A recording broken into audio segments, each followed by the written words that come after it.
simple paradigm shift is all that it takes to change the course of your life forever. This is a quote by Jeff Spires. Raise your hand if you agree with that. Thank you. This is how I changed my life 180 degrees. I am so grateful to the many, many women and many women here that have changed the lives, that have been trailblazers and have changed our paths and given us so many options. They have shown us that we don't have to settle for our circumstances, even though we are told so many times, even today. What about empowerment on a day-to-day basis? It's by making choices. How many times have you been upset or frustrated about a situation where you desperately wanted to make the change, but you just decided to live with it?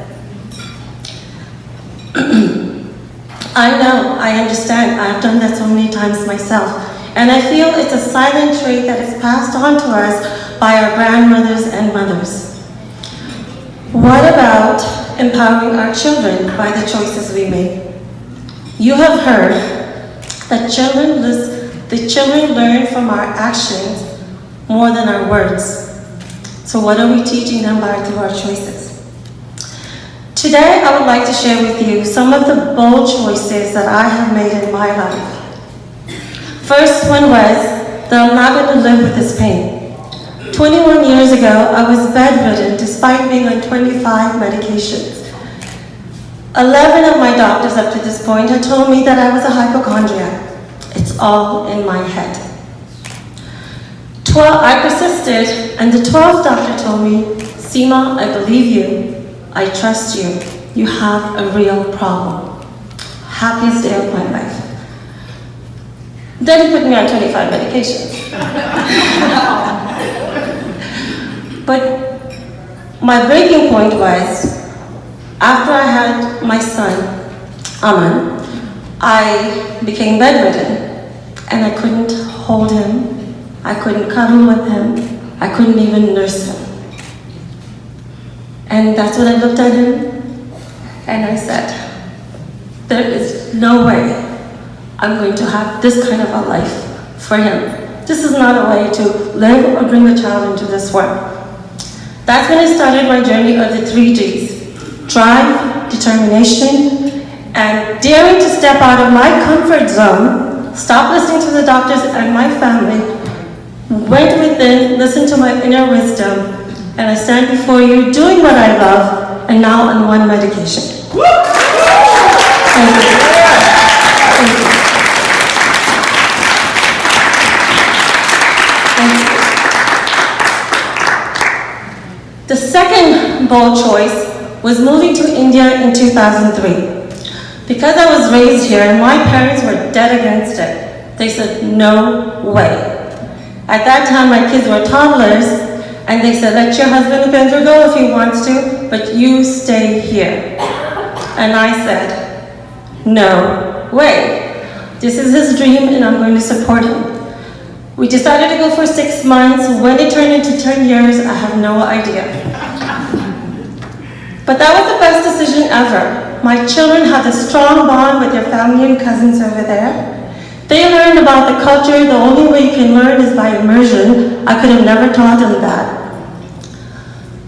And through our project management company, we were able to impact over 100,000 people. And for this, I supported my husband, and he received an award of excellence that only 5 people in the world had received. Wow. Thank you. Our story was showcased on all major medias, including Zee Business on their Swadesh story. The third choice was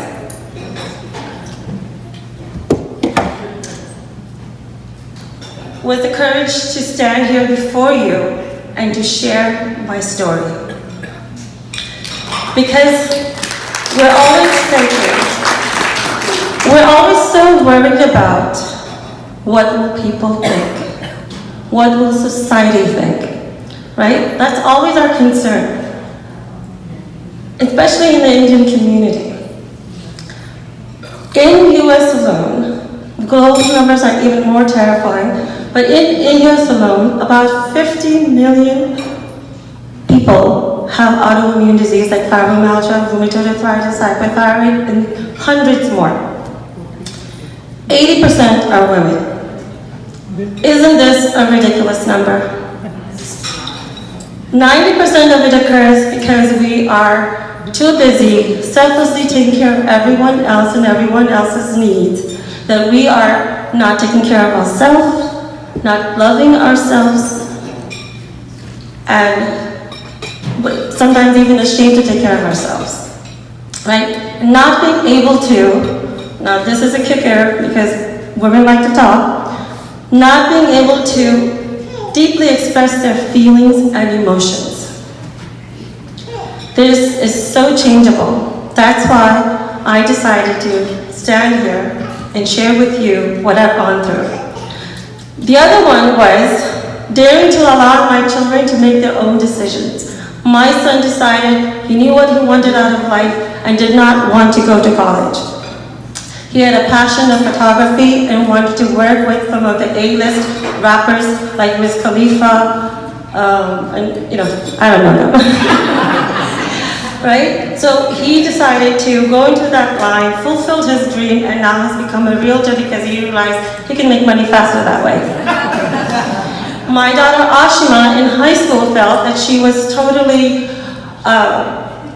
she didn't know what to do with her college, what she wanted to major in college, and what she wanted to do for the rest of her life. So she thought there was something seriously wrong with her, and became nearly sick with that thought. The look on their face of relief and happiness when we told them that you don't have to do anything right now. You can take your time and be you. You don't have to follow anyone else's path of the traditional path. Just be you.